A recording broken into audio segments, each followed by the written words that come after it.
His name was Mephibosheth. He was Jonathan's son and Saul's grandson. Some of us learning something today.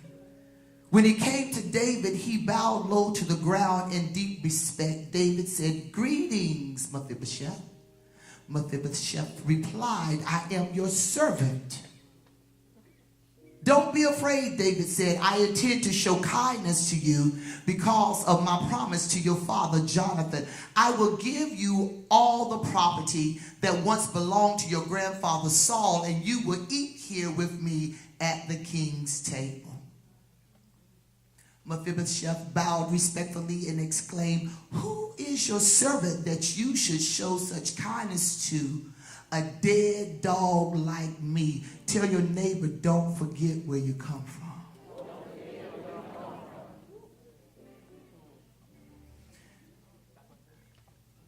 Then the king summoned Saul's servant Ziba and said, "I have given your master's grandson everything." Somebody said everything. "That belongs to Saul and his family." We going up, we going up. "You and your son's servant are to farm the land for him to produce food for your master's household. But Mephibosheth, your master's grandson, will eat here at my table."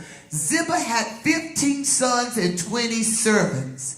Ziba replied, "Yes, my lord the king, I am your servant, and I will do all that you have commanded." Tell somebody, it's just important to obey. And from that time on, Mephibosheth ate regularly at David's table like one of the king's own sons. Mephibosheth had a young son named Micah. From then on, all the members of Ziba's household were Mephibosheth's servants.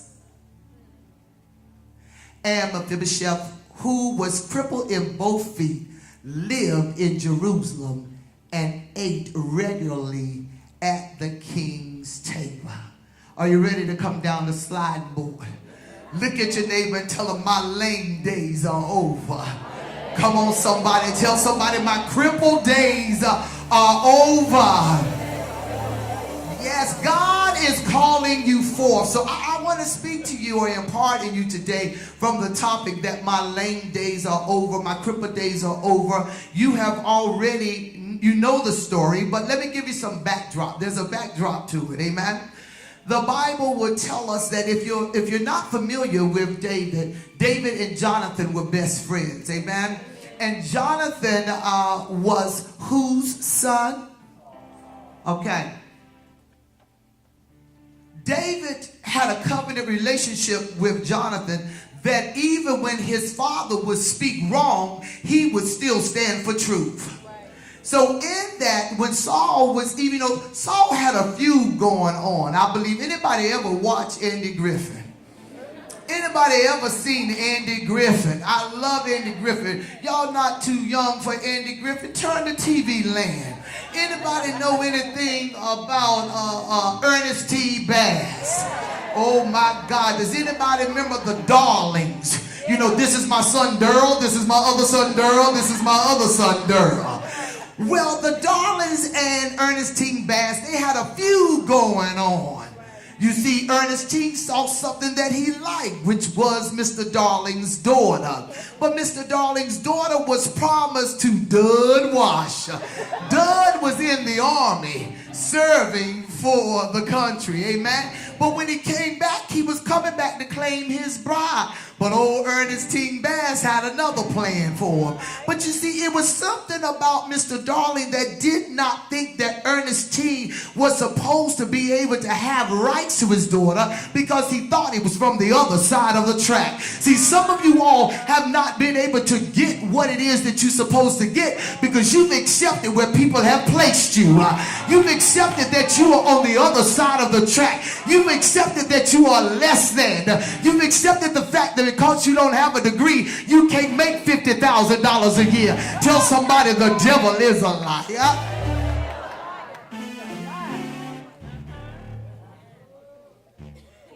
In this text, we find out that Mephibosheth, he was in a bad situation. And the reason that he was in a bad situation is because according to the history in the Middle East in the Old Testament, if one heir has died and one was raised, then the one that was raised was supposed to kill off everybody in the former king's family. And the reason being was because so there wouldn't be any problems, so there wouldn't even be any harassment. Boy, wouldn't that be good today? But anyway, we're in Old Testament. Shaking off, Prophetess. Boy, when I read that through exegesis, I said, my God, I just wish some things in the Old Testament could come over in the New. But anyway, y'all too, y'all know y'all do. But the Bible tells us that Mephibosheth had a nurse that knew the practice.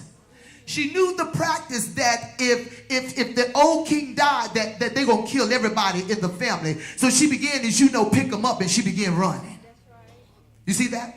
She began running, and you know that she dropped him, and amen. But watch this. He wouldn't have necessarily became crippled if she had taken him to the doctor. But she was more concerned about covering him than getting a healing. Look at this. Some folk meant you good, but they still dropped you. And look at this. And you are still sitting in a lullaby place. I know I'm preaching right because I'm even talking to myself. They meant you good, but still in that process, somebody shout, they dropped me.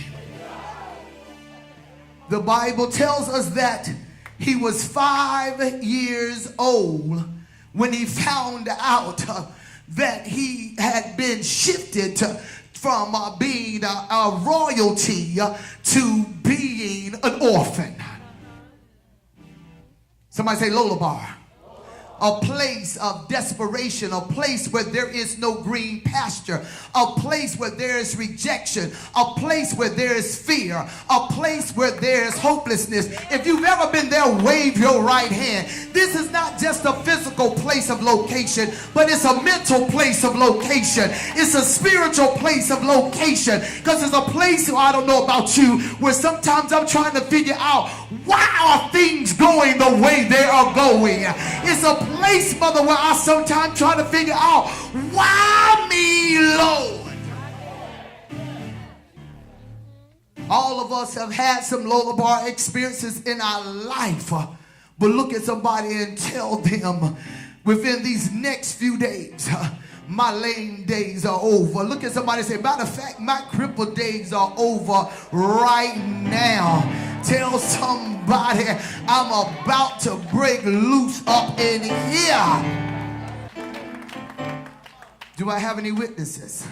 Somebody shout, I was blind, but now I see. I was lost, but now I'm found. I've been fooled once, but I won't be fooled again. Do I have any witnesses?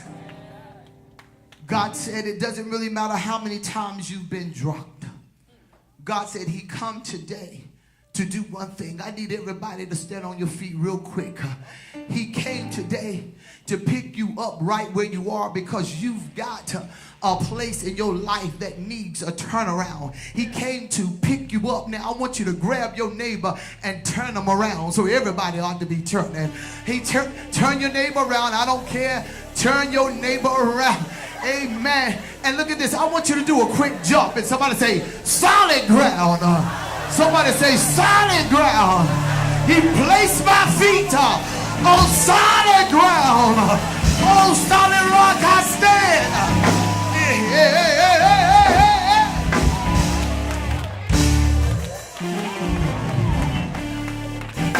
I'm getting ready to take my seat. I come to tell you that you might be in lullaby right now, but before you leave today, you are going to move. You have been accepting mail in lullaby far too long. It is time to change your address. Come on, somebody. Lullaby only reminds you of where you are and where you've been. Tell somebody, but solid ground reminds me of where I am and where I'm going. Solid ground